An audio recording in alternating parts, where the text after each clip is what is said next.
bago nating reel.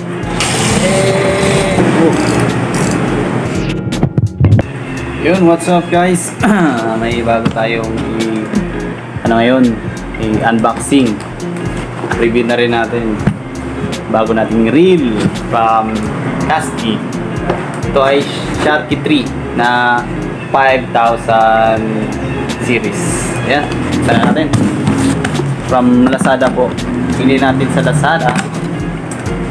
Almost 2 years na tayong huling bumili kay Kasky ng reel. Kaya palitan na natin yung Megatron natin. Megatron yung huli kong pinili lang sa kanilang reel. January din yun, 2021. Ay, tama ba? 2022.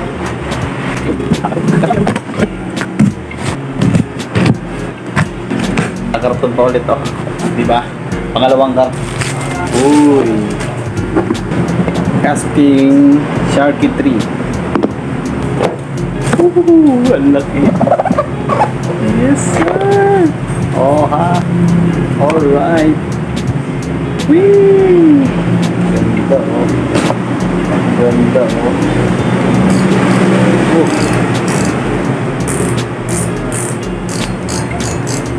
Smooth. Ito lang yung handle. Ito yung handle. Screw type. Pero goma lang. Ano siya? Po. ABA.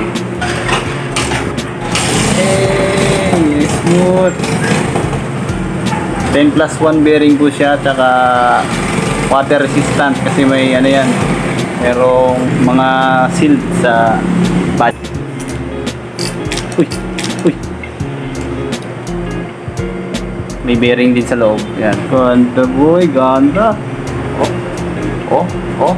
Ang laki. Kasya siguro dito mga ano, 30 pounds na line, mga 200 siguro. Yan, capacity. Sa screenshot nyo na lang. Or search nyo na lang sa Lazada or sa Shopee. Ano na rin siya. May goma na rin yung drag, ano niya, drag knob. Tingnan natin yung ano, kasama. Including siyempre dito wala mga sticker, yung sticker na maglalagay ka ng braid. Yan, tapos cleaning manual. Yun na po, wala nang iba. Shout out Kasky, baka naman susunod. Peace.